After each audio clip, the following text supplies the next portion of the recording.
우리가 학교 다닐 때에 대부분 선생님들은 좀 엄격했습니다. 심지어 엄격한 선생님 밑에서 훌륭한 제자가 나온다 이런 말까지 돌고 있었을 때였습니다. 항상 선생님은 잘 웃지도 않고 딱딱하게 와서 강의를 하고 가고 뭐 선생님하고 농담하고 뭐 이렇게 전혀 상담도 못합니다. 그럴 때였습니다. 어떨 때는 너무 애를 먹이면 얻어맞기도 했었습니다. 근데 이제 우리가 5학년, 6학년 다닐 때에 우리 담임 선생님은 나이가 젊었습니다. 20대 초반의 청년이었는데 키도 크고 얼굴도 아주 잘생기고 사람이 자상하기까지 했습니다. 그리고 우리가 되게 그 선생님을 좋아했어요. 아주 친하게 지냈습니다. 농구도 같이 하고 축구도 같이 하고 그랬습니다. 그래서 친하게 지냈는데 근데 이제 6학년 때 어느 날에 갑자기 선생님이 안 오신 거예요. 그래서 또 중간에 쉬는 시간에 두루두루 또 물어보니까 선생님이 한 20km 되는 곳으로 가서 선보러 갔다는 거예요. 선보러 갔다는 거예요. 그래서 우리가 궁금했습니다. 어떤 분하고 선을 봤을까? 뭐 얼굴은 어떻게 생겼을까? 어떻게 될까? 다 궁금한 거예요. 이튿날에 선생님이 오신 거예요. 수업 시간에 어문을 가르쳤는데 담임 선생님이 어문을 가르쳤는데 어문 시간에 들어왔어요. 그랬더니 학생들이 와 선생님 어제 어디 갔다 왔어요? 알면서 물어보는 거예요. 사모님들 사람이 예뻐요? 키가 커요? 뭐 막 여기저기서 막 물어보는 거예요. 완전히 뭐라고 할까? 뭐 수업 분위기가 아니죠. 수업 분위기가 아니죠. 막 난리가 난 거예요. 선생님이 그렇게 자상하고 그렇게 2년 동안 우리를 가르쳤는데 한 번도 화낸 적이 없었습니다. 근데 그날에 화를 내면서 야 너희들 공부하러 온 거 아니고 뭐하러 온 거야? 선생님의 사생활에 뭘 그렇게 관심이 많아? 조용해! 빽소리를 치는 거예요. 2년 동안 같이 이렇게 공부를 하면서 처음으로 선생님이 화를 낸 것을 봤어요. 갑자기 이제 반에 찬물을 껴안는 것처럼 조용했습니다. 선생님이 뭘 강의했는지도 잘 기억도 안 나고 뭘 들은지도 모르고 그냥 그렇게 수업 시간이 끝났습니다. 그리고는 그냥 이제 6학년이니까 초등학교를 졸업할 때까지 아무 말도 하지 않았어. 그래 끝났는데 근데 이제 우리끼리 하는 말이 아무래도 선생님이 자인 것 같아. 선보러 갔는데 자기가 기분이 나쁜데 자꾸 물어보니까 짜증을 낸 것 같아. 그리고는 아무도 대답을 하지 않고 응답 안 하고 다시는 물어보지 않았어. 그리고 이제 졸업을 한 다음에도 우리 그동안 2년 동안 선생님하고 친하게 지냈으니까 우리 반장이 야 우리 이제 졸업하고 나면 다시는 선생님 만날 기회도 별로 없을 건데 우리 가서 한번 찾아뵈가지고 같이 방문하고 같이 놀러도 가고 그러자. 그 반장님이 우리를 모집해가지고 용돈을 들어 모아서 뭐 이렇게 먹을 것도 사가지고 찾아갔어. 찾아가가 아침에 이제 일찍 찾아가가지고 우리 강변이었어요. 학교가 강변이어가지고 그래서 강변에 가서 이제 배도 띄우고 고기도 잡고 바깥에서 밥도 해 먹고 그래서 하루를 지냈습니다. 그러면서 이 얘기 저기 하다가 그때 우리 반장이 얘기를 한 거예요. 선생님 그때 우리 수업할 때에 처음 선생님 화를 낸 거 봤어요. 정말 미안합니다. 우리가 공부한 학생이 딴소리를 해가지고 선생님 화나게 했어요. 그랬더니 선생님 하는 말이 나도 미안하다. 사실 내가 그때에 그 선보는 여자하고 만났는데 내가 마음에 드는데 그 여자가 나를 마음에 안 들어서 차여가지고 기분이 안 좋았어. 그래서 화냈어. 우리 추측이 맞은 거예요. 그렇게 2년 동안 선생님하고 아주 친하게 지냈어. 그런 경우가 많지 않죠. 그래서 지금도 그 선생님의 얼굴이 선합니다. 우리 성경을 보게 되면 예수님이 랍비로서 제자들을 데리고 다니실 때에 예수님은 제자들을 어떻게 대하셨고 어떻게 가르쳤는가. 예수님은 제자들을 가족으로 생각하셨고 그리고 친구도 생각하신 거예요. 그러니까 아주 친하게 지냈다. 그 말 할렐루야.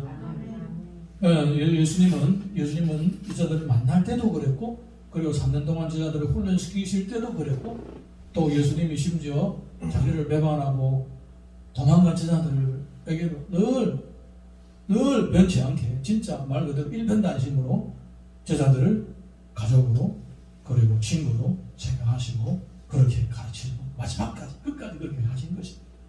오늘 우리가 본문은 예수님이 부활하시고 난 후에 이제 제자들을 세 번째 만나는 장면이었습니다. 이 장면을 통해서도 우리는 제자들을 어떻게 생각하시느냐 살펴볼 수가 있는 것입니다.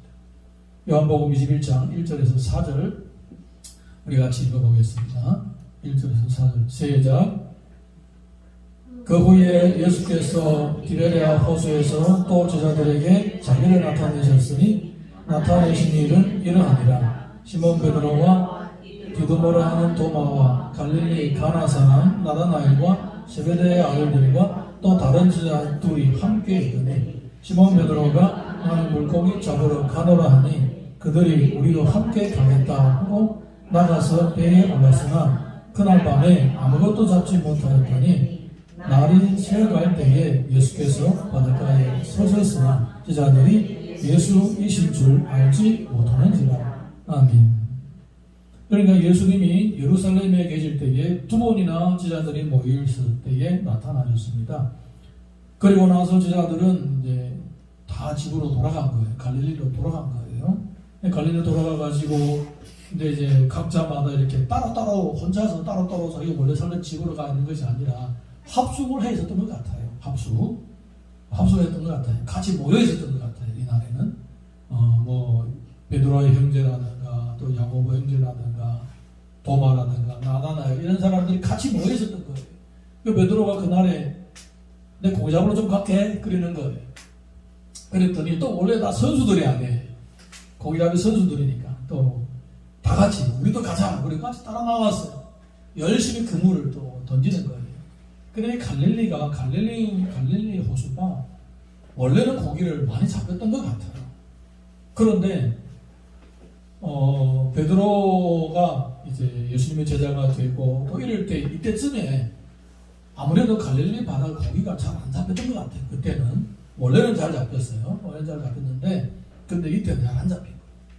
베드로가 배도 있고 요한 야고보의 집에도 배가 있고 이런 거 보면 이 사람들이 그냥 고기 재배해가지고 그냥 살림을 뿌는 거예요. 나름대로. 그런데 나중에 오고 보니까 고기 잘 안 잡히는 거예요. 베드로가 처음에 그 바닷가에서 이제 예수님을 만날 때도 고기가 안 잡혔잖아요. 안 잡혔잖아요. 근데 이거 오늘도 성경 보니까 가서 잡았는데 안 잡히는 거예요. 안 잡히는 거예요. 그래서 이제 온 저녁에 이제 고기를 잡는 것입니다. 저기 잡았는데 안 잡히는 거예요. 답답했겠죠? 근데 이들이 지금 왜 거기서 모여서 같이 이렇게 있었는가? 성경을 보게 되면 마태복음 26장 31절에서 32절 보게 되면 이런 기록이 있습니다. 우리 같이 읽어봅니다. 26장 31절 32절 시작. 그때 예수께서 제자들에게 이르시되 오늘 밤에 너희가 다 나를 버리리라. 기록된 바 내가 목자를 치리니 양의 떼가 흩어지리라 하였느니라.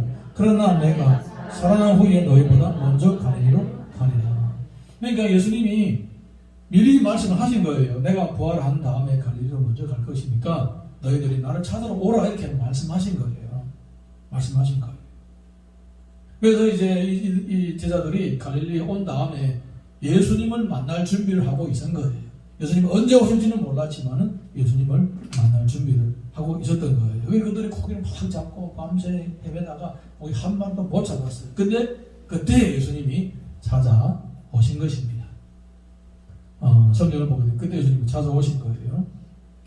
우리 성경을 보게 되면요, 항상 하나님이 은혜 받을 사람들을 먼저 찾아가시는 거예요. 모세를 보십시오. 양을 칠 때에 나타나셔가지고 모세야 모세야 불렀습니다. 사무엘도 성전에서 섬길 때에 사무엘아 사무엘아 하나님이 찾아가셔서 부르시는 거예요. 아브라함도 잘 사는 사람 아브라함을 가족들하고 알콩달콩 잘 생활하고 있는데 하나님 나타나셔가지고 아브라함을 본토 지자 아버지 집을 떠나라. 내가 너를 내게 지시할 땅으로 가라 이렇게 말씀하시는 거예요. 이런 성경적인 기록을 통해서 우리가 발견할 수 있는 놀라운 진리는 뭐냐면 기독교는 사람이 하나님을 찾아가는 종교가 아니라 하나님이 사람을 찾아오시는 종교인 거예요. 우리 종교로 한다면 하나님은 우리를 찾아오시는 거예요. 내가 급해서 누구 사람 도움을 받는 것이 아니라 이미 하나님이 찾아오셔서 옆에 계시면서 급할 때마다 얘기를 하라고 하시는 거예요. 네. 뭐 우리가 아플 때에 병원에 가서 의사를 만나고 뭐 가가지고 또 뭐 이것을 준비하고 뭐 해가지고 선생님 의사 선생님을 만나지 않잖아요. 네. 또 내가 무슨 급한 일이 있을 때에 뭔가를 누구하고 또 이 의견을 들어보려고 또 할 때에 사람을 찾아가야 됩니다. 근데 주님은 우리를 찾아오시는 거예요. 우리의 필요를 아시고 우리의 소원을 아시고 미리 찾아오시는 것입니다. 찾아오신 주님께 우리가 기도하고 간구하는 겁니다. 할렐루야. 예. 자, 우리 이어서 요한복음 21장 4절에서 7절 보겠습니다. 요한복음 21장 4절에서 7절 시작. 예수께서 이르시되 얘들아 너희에게 고기가 있느냐 대답하되 없나이다. 이르되 그물을 배 오른편에 던지라. 그리하면 잡으리라 하시니 이에 던졌더니 물고기가 많아 그물을 들 수 없더라. 예수께서 사랑하시는 그 제자가 베드로에게 이르되 주님이시라 하니 시몬 베드로가 벗고 있다가 주님이라 하는 말을 듣고 겉옷을 두른 후에 바다로 뛰어내리더라. 아멘. 베드로는 고기를 못 잡고 있었습니다. 근데 예수님이 물어봅니다. 얘들아 고기가 있느냐? 못 잡았다는 거예요. 그래서 이번에 주님이 말씀하십니다. 그물을 배의 오른편에 던지라 이렇게 말씀하시는 거예요. 자, 베드로에게 있어서는 이거는 첫 번째 경험이 아닙니다. 두 번째, 첫 번째는 자 우리 누가복음 5장 4절에서 6절 보겠습니다. 4절에서 6절 시작. 말씀을 마치시고 시몬에게 이르시되 이풀대로 가서 그물을 내려 고기를 잡으라. 시몬이 대답하여 이르되 선생님 우리들이 밤이 새도록 수고하였으되 잡은 것이 없지만 말씀에 의지하여 내가 그물을 내리리이다 하고 그렇게 하니 고기를 잡은 것이 심히 많아 그물이 찢어지는지라. 아멘. 베드로가 예수님을 만나고 부르심을 받을 때에 물고기를 기적적으로 많이 잡은 체험을 한 거예요. 그런데 3년 후에 예수님이 부활하신 다음에 우리를 보고 갈릴리에서 기다려 했다 이거예요. 그래서 갈릴리에서 기다리다가 자기는 심심하니까 고기 예배도 해보겠다고 간 거예요. 근데 잡아보니까 안 잡히는 거예요. 못 잡고 있는데 어떤 사람이 저기서 나타나가지고 그물을 배의 오른편에 한번 던져봐 얘기를 하시는 거예요. 저기서.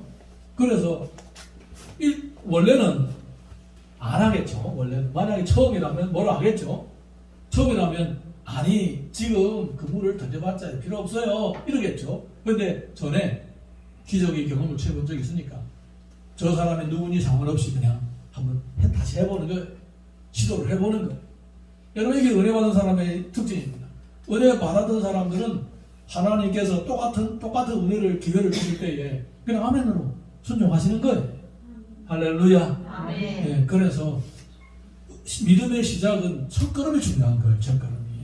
첫걸음 믿음의 생활을 잘하고 은혜를 체험하게 되면 그 사람은 언젠가 또다시 은혜를 받을 수 있는 문이 열려 있는 것입니다.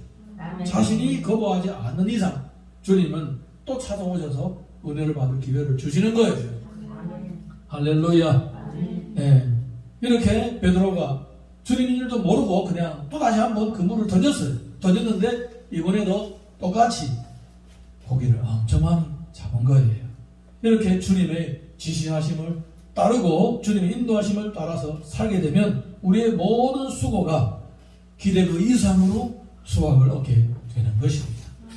네. 하나님의 방법은 가장 현실적인 방법이고 가장 효과적인 방법입니다. 성경을 보게 되면 너희가 범사에 좋은 것을 취하라고 하는 것이죠. 범사에 좋은 걸 취한다는 말이 무슨 말입니까? 언제든지 최선의 방법을 선택을 하라는 것입니다. 그 최선의 방법을 매번마다 최선의 방법을 선택할 수 있는 그 지혜가 어디서부터 오는 것입니까? 주님으로부터 오는 거예요. 말씀과 기도하는 사람에게 그런 최선을 선택할 수 있는 기회가 주어지게 되고 최선을 선택할 수 있는 지혜도 생기는 것입니다. 아멘. 할렐루야. 아멘. 네. 자, 우리 이어서 7절에서 11절 보겠습니다. 7절에서 11절 시작. 다른 제자들은 육지에서 거리가 불과 한 50칸쯤 되므로 작은 배를 타고 물고기 든 그물을 끌고 와서 육지에 올라보니 숯불이 있는데 그 위에 생선이 놓였고 떡도 있더라. 예수께서 이르시되 지금 잡은 생선을 조금 가져오라 하시니 시몬 베드로가 올라가서 그물을 육지에 끌어올리니 가득히 찬 큰 물고기가 153마리라. 이같이 많으나 그 물이 찢어지지 아니하였더라. 아멘. 자, 이 사람들이 예수님인 줄 알고 막 서둘러 가지고 배에 있는 물고기를 다 담아 가지고 올라왔습니다. 올라와 보니까 예수님은 이미 거기다가 아침 식사를 준비해 놓으신 거예요. 거기에 아침 식사에 뭐가 있습니까? 거기에 떡도 있었고 물고기도 생선도 있었던 거예요. 여러분, 예수님은 제자들의 물고기가 필요한 것이 아니었어요. 이미 제자들을 위해서 아침 식사를 준비한 것입니다. 여러분이 아침 식사를 준비한다는 것은 제자들과 함께 식사를 같이 하기 위해서 준비한다는 것은 무슨 의미가 있겠습니까? 이것은 예수님은 제자들을 가족으로 생각을 했다는 것입니다. 네, 가족으로 생각했다는 겁니다. 고린도전서 10장 16절에서 17절 보게 되면 이런 말씀이 있습니다. 시작. 우리가 축복하는 바 축복의 잔은 그리스도의 피에 참여함이 아니며 우리가 떼는 떡은 그리스도의 몸에 참여함이 아니냐. 떡이 하나요 많은 우리가 한 몸이니 이는 우리가 다 한 떡에 참여합니다. 예수님과 함께 식사를 한다는 것은 예수님과 나와 하나라는 것입니다. 그걸 좀 더 깊게 해석한다면 내가 주님과 함께 식탁에 참여한다는 것은 예수님과 나와는 가족이라는 거예요. 할렐루야. 여러분, 우리가 성찬을 참여하는 거 그런 의미가 있는 거예요. 내가 성찬을 참여하는 것은 예수님과 나와는 하나이고 한 가족이라는 의미예요. 이거는 개념을 얘기하는 게 아니에요. 실제적인 삶을 의미하는 것입니다. 그러면 내가 만약 예수님의 가족이고 예수님과 하나라면 그러면 예수님의 몸된 교회가 눈에 앞에 있는데 내가 그 교회를 어떻게 대하느냐. 내가 교회를 나의 가족이라고 생각하고 교회의 성도들을 나의 가족으로 생각하면 그것은 예수님을 가족으로 생각하는 거예요. 아멘. 네, 이거는 개념을 얘기하는 게 아니에요. 실제로 삶을 내면 얘기하는 거예요. 삶으로. 네, 예수님은 이렇게 제자들을 가족으로 여기시고 그들을 위하여 이렇게 식사를 준비를 했던 것입니다. 사랑하는 성도 여러분, 우리는 예수님과 가족이고 또 우리 성도들 사이에도 같은 한 떡에 참여하는 영적인 가족인 것입니다. 자, 우리 이어서 21장 12절에서 14절 보겠습니다. 12절에서 14절 시작. 예수께서 이르시되 와서 조반을 먹으라 하시니 제자들이 주님이신 줄 아는 거로 당신이 누구냐 감히 묻는 자가 없더라. 예수께서 가셔서 떡을 가져다가 그들에게 주시고 생선도 그와 같이 하시니라. 이것은 예수께서 죽은 자 가운데서 살아나신 후에 세 번째로 제자들에게 나타나신 것이다. 아멘. 예수님이 생선도 나눠주시고 떡도 나눠주셨습니다. 이것은 성경에서 요한복음 6장 10절과 11절과 같은 의미가 있는 내용입니다. 자, 우리 같이 읽어보겠습니다. 요한복음 6장 10절에서 11절 시작.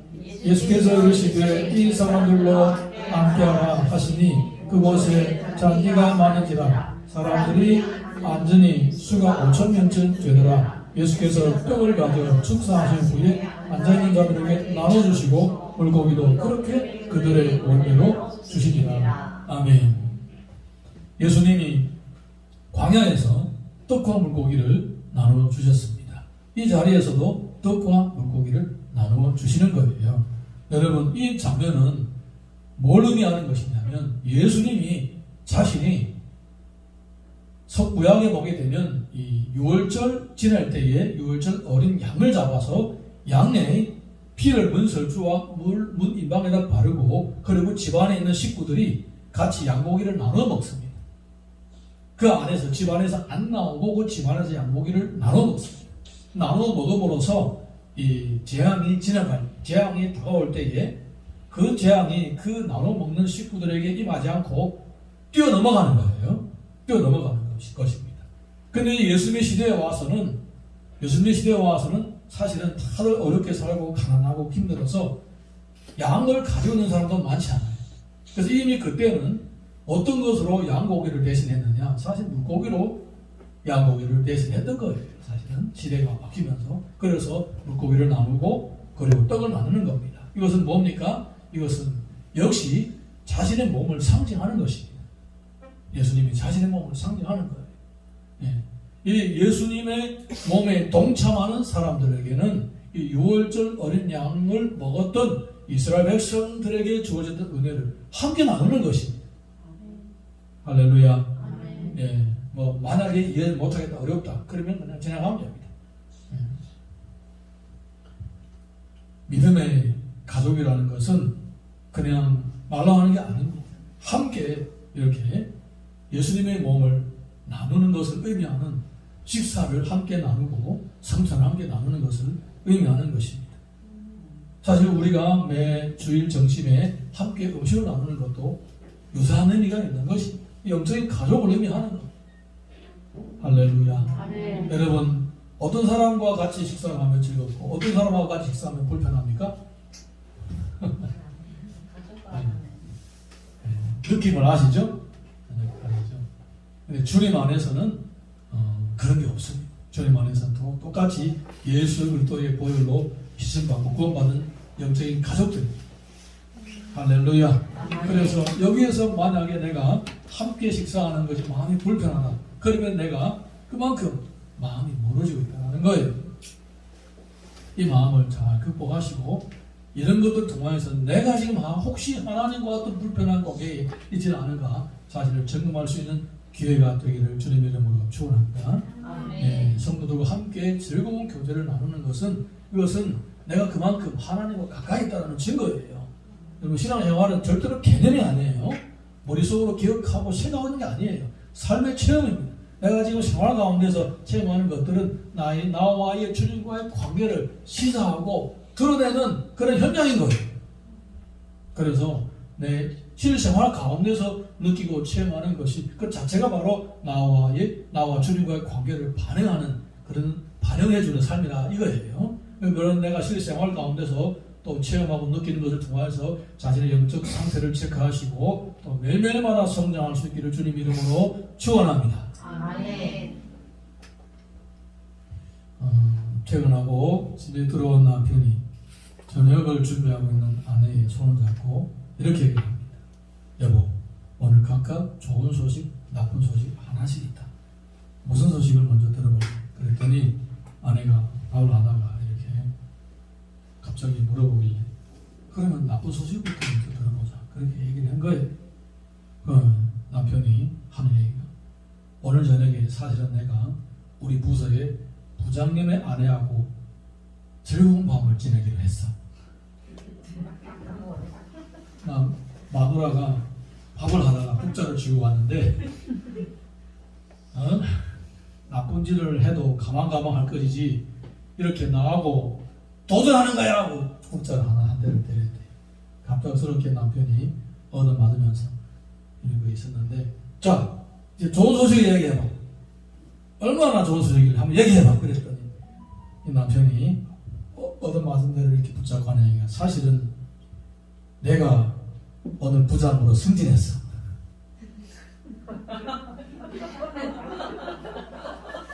장난을 치다가 이제 국자에 한 대를 얻어맞은 거예요. 아주 재미로 한번 얘기해보다가 마누라한테 국자를 하나 얻어맞았어요. 사랑은 절대로 다른 자를 용납할 수가 없다는 거예요. 여러분, 장난이 심하면 얻어맞습니다.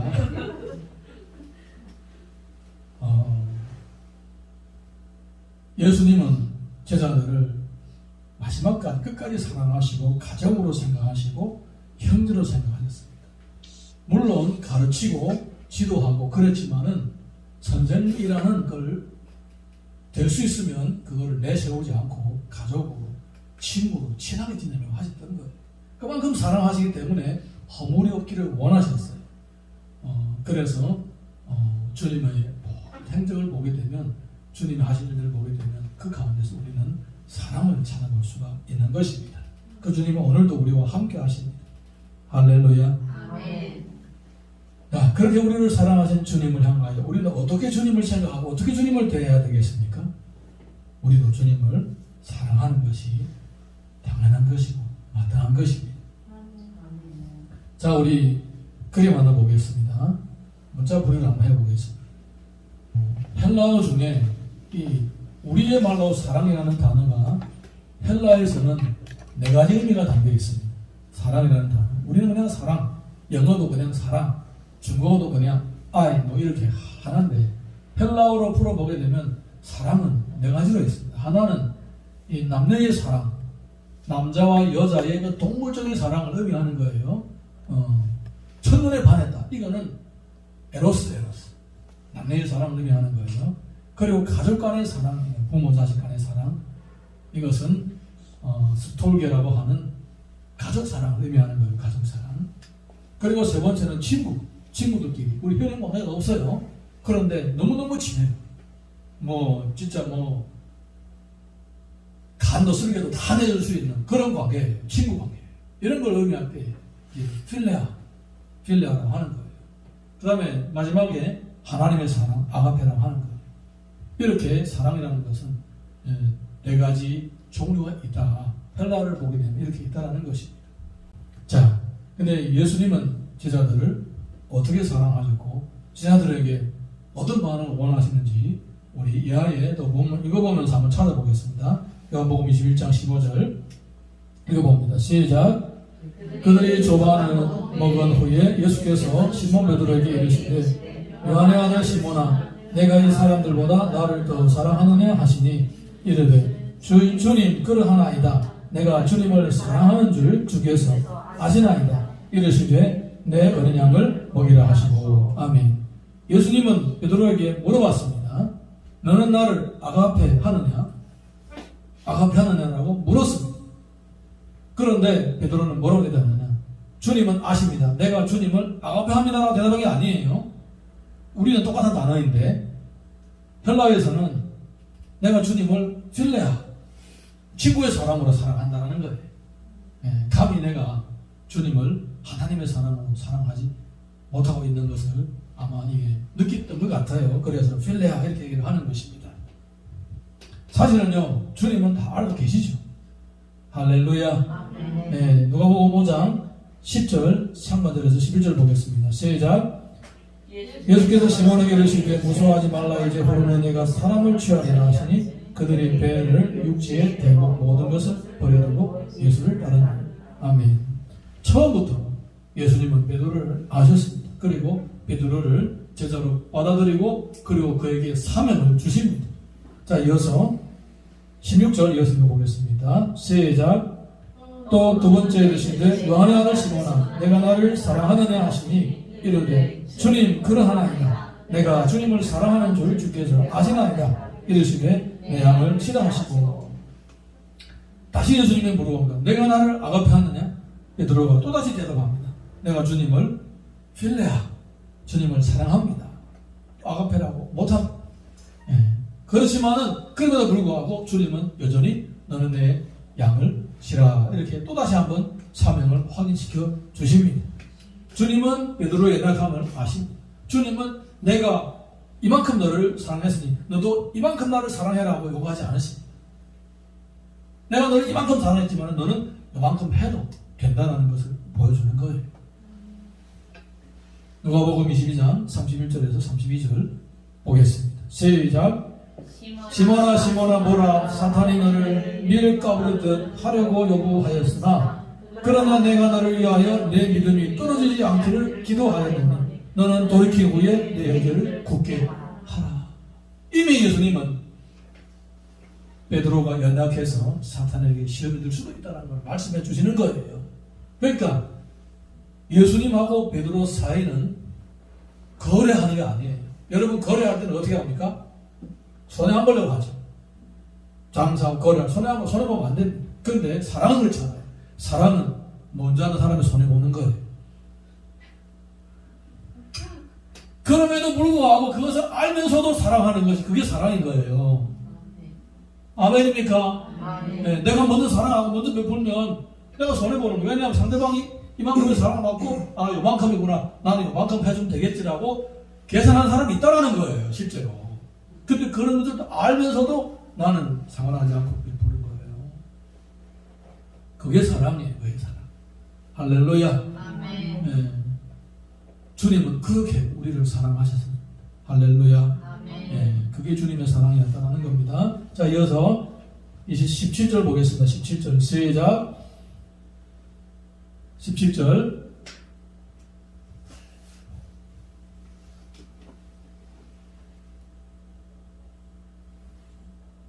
다같이 시작. 세 번째 이르시되 요한의 아들 시몬아 내가 나를 사랑하느냐 하시니 주께서 세 번째 내가 나를 사랑하냐 하심으로 베드로가 근심하여 이르되 주님 모든 것을 아시오매 내가 주님을 사랑하는 줄을 주께서 아시나이다. 예수께서 이르시되 내 양을 먹이라. 마지막에 주님은 내가 나를 아가페하느냐 하고 묻지 않았습니다. 마지막에 세 번째는 내가 나를 필레아 하는가 이렇게 물어보신 거예요. 마지막에 그래 네가 그렇게 나를 사랑하느냐 그래도 괜찮다는 거예요. 그래서 베드로가 대답하죠. 예 내가 주를 필레아 한다라고 대답하는 거예요. 예, 하나님께서 예수님이 베드로를 사랑하는 건 아가페였어요. 그리고 두 번이나 그렇게 사랑하냐 물어봤지만은 아니다라고 필레아라고 대답했습니다. 이번에 필레아라고 물어봤습니다. 베드로는 역시 필레아라고 대답합니다. 그래도 괜찮다는 거예요. 그래도 내 어린양을 먹이라고 하시는 거예요. 예, 주님이 먼저 우리를 사랑하시고 우리를 가족으로 여기신 거예요. 그 사실을 알고 나도 주님을 가족으로 생각을 하고 있고 나의 힘과 정성을 다하여 나의 뜻을 다하여 주님을 사랑하고자 하면 사랑의 크기가 문제가 아닙니다. 사랑의 질이 문제인 거예요. 나는 주님 이만큼밖에 사랑을 못해요. 그렇지만 거기에 나의 힘과 정성과 뜻이 다 들어가면 예수님은 그걸만으로도 족하신 거예요. 아멘입니까? 아멘. 18절 읽어보겠습니다. 18절 시작. 네. 야곱 21장 18절 시작.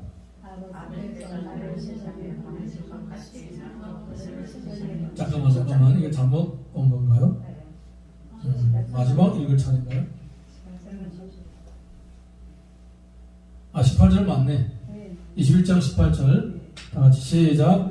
내가 진실로 내게로 넣으니 내가 젊어서는 스스로 어깨 끼고 원하는 곳으로 가는거니와 늙어서는 내 팔을 벌리니 남이 내게 뛰어오고 원하지 않는 곳으로 데려가리라. 아멘.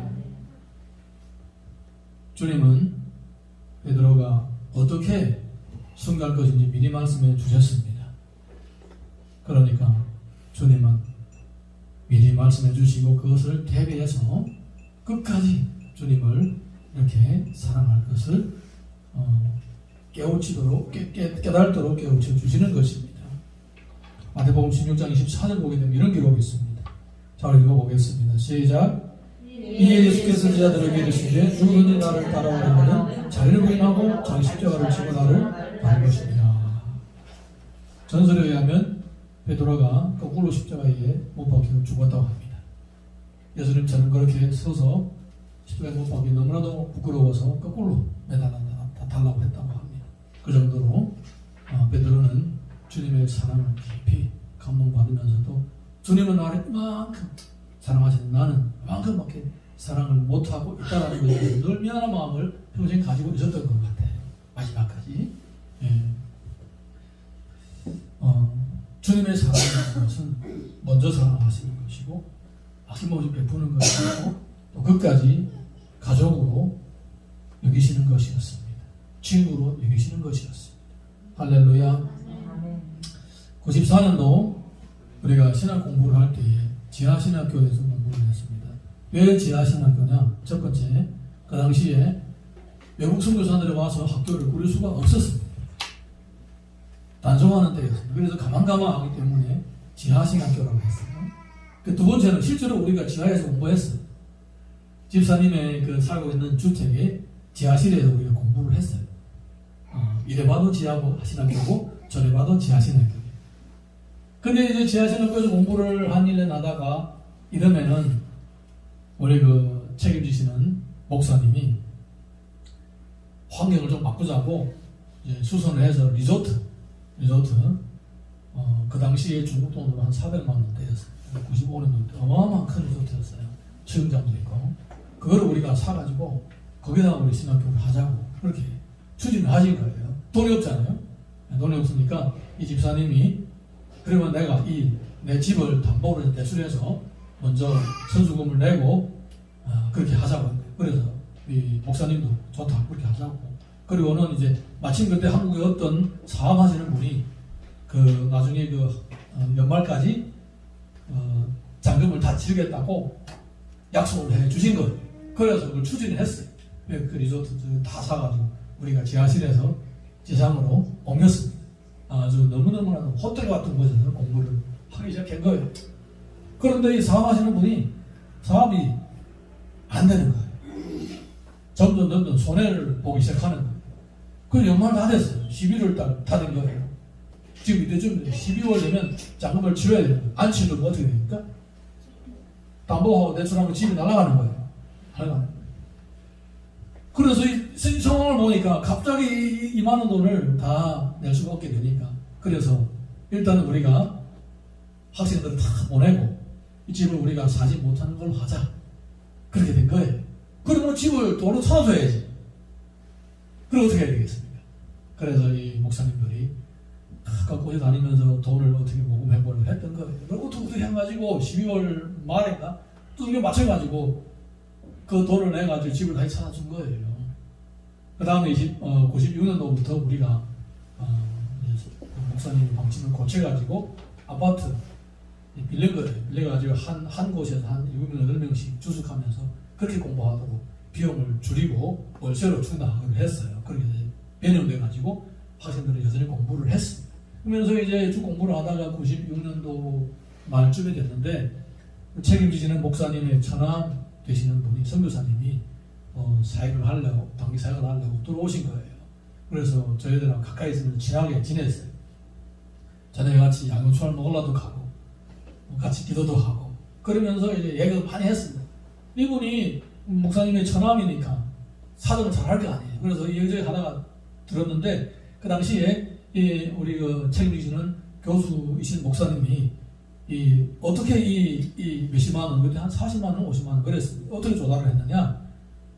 한국에 들어와 가지고 전세금을 뺀 거예요. 전세금을 빼가지고 집도 아주 초라한 지하에 들어간 거예요. 지하에 들어가 가지고 그 돈을 빼가지고 그리고 중국에 들어가서 그 집사님 대출금을 물어주고 그 집을 또 찾아준 거예요. 그 1년 동안 이 자녀들은 어떻게 살았느냐? 지하에서 몇 년 살았어요. 한번 그렇게 거금을 다 끌어 모아가지고 가가지고 지하에서 몇 년 살았어요. 제가 한국 오기 전에 1년 전에 지상에서 올라왔다. 네, 그동안에 아이들은 어떻게 했느냐? 학교도 못 다녔어요. 셋이 전부 다 엄마가 집에서 가르쳐주고 다 검정고시로 해가지고 공부를 하게 된 거예요. 금식하는 것은 진짜 금식을 밥 먹듯이 한 거예요. 그동안 금식을 쌀이 없으면 야 오늘 우리 금식이다. 막내가 나 싫다 금식 안 하겠다. 그래도 어쩔 수 없다고 금식한 거예요. 그렇게 계속 지내는 거예요. 참 나중에 그 사장을 알고 정말 감동을 많이 받았어요. 네.